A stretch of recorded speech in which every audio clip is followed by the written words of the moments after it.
자, 그렇게 해서 다시 집에 와서 뭐 합니까? 그러면 놀래갖고 이제 탈북을 단념해야 되는데 나는 내가 할 수 있는 거는 이제 탈북하는 길밖에 없지. 그렇다고 해서 내가 거기서 살면서 내 신분도 보장이 안 돼 있는 상황이니까. 근데 그때 내 신분증이 지금 절반밖에 안 돼 있는 상태였거든요.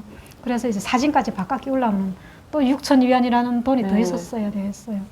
그래서 혼자서 이제 북경을 또 이제 그 돈을 마련하기 위해서 북경에 나가죠. 나가니까 북경 역전 앞에 보면은 벼룩시장 같은 그런 신문들이 많이 나오는데 북경에도 이제 대한민국 사람들이 와서 사는 동네가 있어요. 아파트 단지가 있고. 근데 그런 데서 이제 알바를 구한다 그러고 아줌마 구한다 그러고 그러더라고요. 그래서 처음에는 근처에 또 인력 사무소 있고 일자리 구하고 싶은 사람은 오라고 이렇게 한글로도 쓰고 중국말로도 쓰고 이렇게 두 가지를 다 썼더라고요. 그래서 거기를 가니까는 매일 이제 일당제로 이제 어디 설거지 한국 사람 집이죠, 되게 설거지를 하러도 보내고 뭐 시키는 일을 하고 그렇게 보내는데 몇 차례를 한 집에 가서 빨래도 해주고 했어요, 한국집에. 그래서 이제 밥 먹을 때는 저런 싱크대 밑에서 이제 먹다 남은 밥을 이제 얻어먹고 그렇게 하고 저녁에 잘 때는 이제 국적도 없이 이제 다 이제 아줌마들이 여기저기서 왔는데 뭐 탈북민이 아니고 나는 탈북민이라는 신분을 숨기고 거기에 있지만 땅값이 제일 싼 지하에 그 방 한 칸에 숨 막히고 공기도 안 좋은데 아줌마들이 딱 눕는 게 제자리 누워서 자고 일어나서 일하고 하는데 그게 한 달에 12위안인 거예요. 잠잘 자리만 사갖고서 그렇게 가서 일을 하고 먹지 못하고 제대로 먹지 못하고 들어와서 또 자는데 밤에는 또 이제 숙박검내를 해요. 탈북민이나 뭐 외국인이 들어왔는가 해가.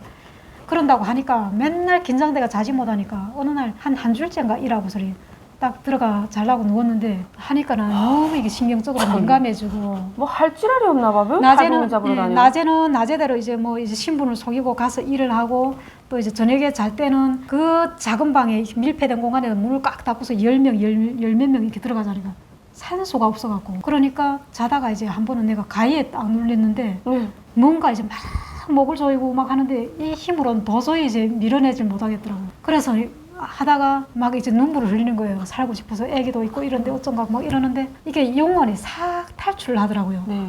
그렇게 해서 탈출해서 저기 영혼에서 이제 저런 높은 데 가서 있고 나는 그리고 내 모습을 내가 이렇게 비춰서 보는 거예요. 쫙 이렇게 조명을 비추듯이. 근데 그 누워서 이렇게 막 몸부림치는 그 모습이 너무 가련해서 본인을 보면서 우는 거 있잖아요. 예, 그렇게 하고서 이제 내가 이러다가 질식돼서 죽는 거 아닌가. 몸도 너무 약하고 정신도 너무 예민하니까 깊은 잠도 못 자고 이러던 찰나에 어느 날 이제 점심에 일을 하고서 나왔는데 또 이제 비록 신문을 이렇게 보게 됐어요. 근데 한국집에서 이제 아줌마를 찾는데 급여를 2,000위안을 준다는 거예요. 근데 그때 2,000위안이 굉장히 컸죠. 우리는 시골에서 1년 농사지도 2,000위안을 손에 집지를 못하는 정도였는데 이게 어떤 데지? 그냥 뭐 다짜고짜로 전화를 했죠. 그러니까 한국 음식 할 수 있는 거 몰라도 한다 그래야죠. 사기치고 들어갔죠. 들어가니까 우리 집은 식구가 많다고.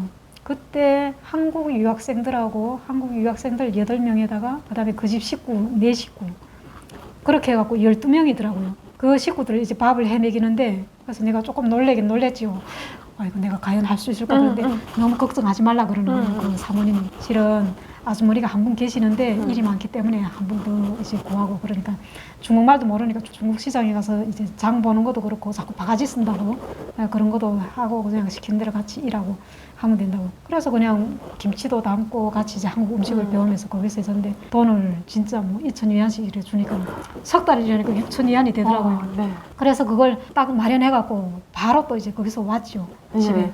그래서 사진을 바로 이제 며칠 내로 바깥 끼우고 공안에다 줘가고 그러고서 여권을 사갖고 여행을 이제 가는데 비행기를 타려고 이제 북경 비행장에 갔는데 사진을 바꿔서 끼운 그 여권이잖아요. 줬는데 두근거리지 않던가요? 굉장히 두근거리죠. 지금 심장이 뭐 지금 그러나 안 그런 것처럼 태연하게 웃고 있는데 심장은 안에서 막 벌렁벌렁 뭐 난리가 난 거죠. 근데 그 신분증을 보는 순간에 이 사람들이 뭔가를 좀 새로 찾는 거 봐요. 남자가 이렇게 보더니 그 이제 공항국에 이제 그 마지막에 이제 표를 하고서 이렇게 통과하는 그 단계에서 여러 명이 쫙 서 있잖아요. 신분증을 딱 이렇게 한참을 이렇게 보고 비춰보고 하더니 옆에 사람한테 넘기더라고요. 어떻게? 머리 기고 그 사람도 한참 보더니 또 옆에다 넘기더라고. 3번, 4번 갔다 오더니 다시 이렇게 돌아오더니 조금 기다리라는 거예요. 어떻게? 그러더니 신분증 가지고 가버리는 거예요. 어떻게? 비행기는 지금 이제 곧 뜰 시간이 됐는데 안 오는 거예요. 아이고 여기서 잡히는갑다 이렇게 생각하고 또 기도를 하는 거지. 뭐 할 수 있는 게 아무것도 없으니까 어떻게 하면 좋은가고 막 이러면 마음속으로 또 이제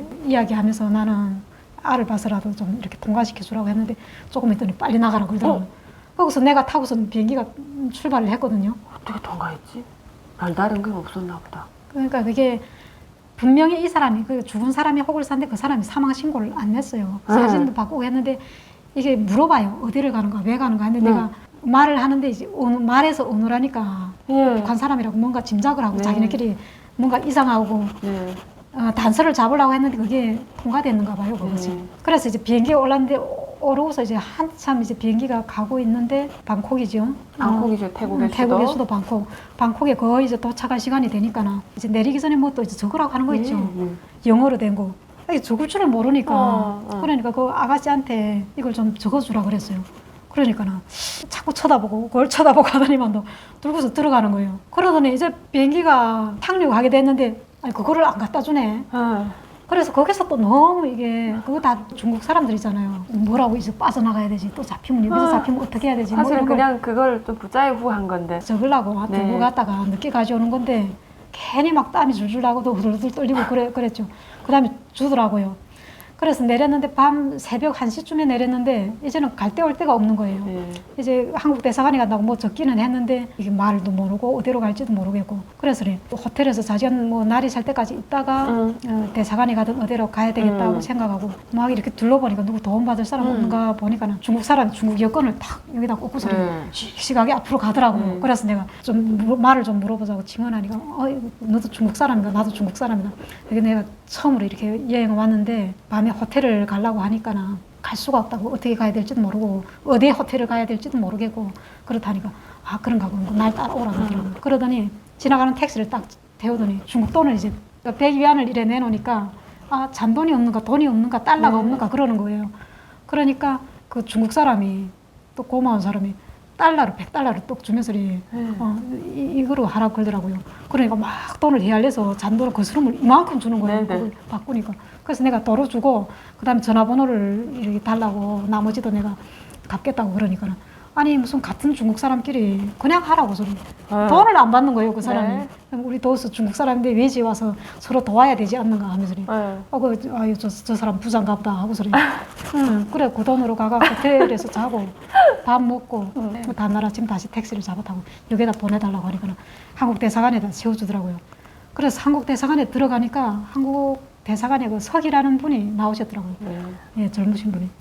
북한 사람이라고 한국에 가고 싶어서 이렇게 들어왔다 하니까 어떻게 왔는가 고 관광으로 이렇게 왔다고 하니까 가만히 이렇게 들어보더니 그냥 가시는 게 좋겠다고 그러는 거예요. 아니 나는 한국에 가려고 왔다고 이제 가면은 나는 안 된다고 해서 잡히고 그런다고 하니까 아 뭐 예전에도 그런 사람들 여럿 있었어요 하면서 위장 탈북자 중국 사람인데 북한 사람인 척 하고 소리 한국까지 갔지만 결과적으로는 몇 년 안에 다 잡혀갖고 벌금도 물고 다 가는데 괜히 그런 고생하지 말고 그냥 여기서 가시라고 그러는 거예요. 그래서 아니 어디 봐서 내가 중국 사람인가 아니 나는 조선 사람 맞다고 해서 북한 사람 맞다고 해서 막 그러니까 하도 그러더니 전 그러니까 보내주겠는데 그냥 북한 사람들끼리 있으면 그냥 뽀록 난다고 그러는 거예요. 그래서 북한 사람들이 있는데 보내달라고 했죠. 아, 북한 사람들이 있는 어떤 그 또 이제 보호받는 그런 곳에 갔어요. 가서 거기서 있다가 이제 신문을 이제 보게 된 거예요. 아침마다 되면은 벼룩시장 비슷한 신문을 이제 배달해줘요. 그래서 이제 신문에 이래 보니까는 뉴스 뭐 한국 생활에 대해서도 나오고 하는데 탈북민을 반기지 않는다. 예, 그런 것이 나오더라고요. 탈북민들이 범죄율도 높고 적응도 잘못하고 신문에 그런 게 났는데 그게 뭐 하루만 그런 게 나오면 되는데 다음 날에도 그 비슷하게 나오고 그 다음 날에도 비슷하게 나오고 하니까 아 이게 내가 한국 가는 게 맞는가. 그치. 예. 그러니까 괜히 우리는 정말 북한에서 그렇게 못 살고 겨우겨우 목숨을 부지해서 여기까지 왔는데 북한이라는 나라가 얼마나 후진 거를 벌써 다 알고 있잖아요. 그런데 대한민국에 갔는데 대한민국 사람들이 이렇게 싫어한다니까 그거 이해도 되더라고요. 북한이라는 나라가 어떤 나라예요. 그냥 뭐 욕설을 마구 하고 빼앗고 도둑질하고 뭐 이러면서 그러던 사람들이 대한민국에 가서도 적응하기 힘들겠다는 것도 짐작이 되고 그 사람들의 입장도 이해가 가면서도 그렇지만 이게 같은 민족으로서 거기에 가서 이렇게 차별을 받고 또 외면받고 이렇게 산다는 거는 더 비참하겠다는 그런 생각이 들더라고요. 그래서 이제 대사관에다 전화를 했죠. 이런 신문을 보고 하니까 음. 대한민국에 안 가기로 결심했다고. 그래서 나는 다른 곳에 가겠다고. 그러니까 그러면 어디 갈 데 있는가 그러더라고요. 그래서 일본에 가고 싶다 하니까 그런가 하고. 그때 또 다른 언니 한 분 네. 똑같이 저하고 그런 걸 접했으니까 네. 나도 미국에 가겠다. 한국에는 안 갈란다. 똑같은 동족끼리 그런 걸 당한다면 나는 더 힘들 것 같다. 그래갖고 같이 이제 거기를 가게 돼요. 그 언니는 이제 미국에 가겠다고 하고 나는 일본에 가겠다고 하고 그렇게 해서 난민 수용소라고 또 있더라고요. 네. 예. 거기를 갔는데 그곳에 가니까 진짜 세계 여러 나라 사람들이 다 있더라고요. 네. 꽁고 사람도 있고 그다음에는 이라크, 중국, 많아요. 다른 버마, 나라. 네. 예, 자세한 여러 나라 사람들이 많더라고요. 이게 다국적 사람들인데 정말 말이 한마디도 안 통하죠.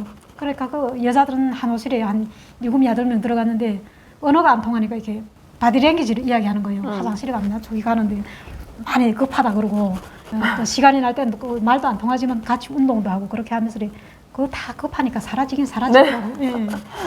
예, 그런 곳에서 한 석 달을 있었는데 그러다 어떻게 일본으로 들어갔습니까? 일본에 가려고 생각하고 일본 대사관에 전화도 했어요. 그러니까 받아주겠는데 조건이 있다 그러더라고요. 그 조건이 뭐냐면은 모든 북한 탈북민들이 가겠다고 해서 받아주는 것이 아니고 일본에서 부모님이나 친척들이 살아 계셨고 또 현재 살아 있고 해서 그게 확인이 되면 보내주겠다. 그러니까 연고자가 있는 사람만 보내주겠다는 거예요. 적응 문제로 그런 맞아. 거. 언니 아버지 그리고 네. 저기 큰아버지 다 일본에 계신데 그때까지 생존에 계셨습니까? 그러니까 아버지 형제가 두 분이 지금 일본에 계셨고 어머니 쪽으로도 다 일본에 계셨는데 네. 제가 뭐 주소를 가져온 것이 아니니까 맞아. 그냥 어렸을 때 어머니가 읽어주는 그 주소를 그냥 기억하고 네. 외웠는데 뭐 번지수도 잘 모르고 그러니까 그렇다니까 그게 뭐 확인이 안 되는 거죠. 네. 그러니까 한 달이 돼도 확인이 안 되고 2달이 돼도 확인이 안 되고 뭐 이게 언제 확인된다는 그게 없다. 주소가 명확하지 않고 그러니까 뭐 평생 뭐 확인이 안 될 수도 있으니까 알아서 하라는 그런 의미더라고요. 그러니까 이게 뭐 갈 수 없구나 싶어서 대사관에 이제 알아보니까 그때 때마침 또 대사관에서 석 달째 되니까 전화 왔더라고요. 우리랑 같이 온 사람들은 이제 10일 날에 한국에 들어가는데 일본에 가기로 한 거는 어찌 됐는가 그래서 사실은 뭐 가려고 했는데 그게 이제 친척이 산 것이 확인이 돼야 된다는데 나는 확인될 길이 없다 그렇다고 하니까 그런가 하고 그래서 저는 한국에 다시 가야 되겠다. 어린아이도 있고 마냥 기다릴 수도 없고 그렇다고 하니까 바로 이제 명단을 넣어서 같이 차에 그래서 한국에 들어오게 됐어요. 그렇게 해서 한국에 들어오게 되네요. 그래서 한국에 입국한 날짜가 언제입니까? 2005년 3월 10일. 2005년 3월.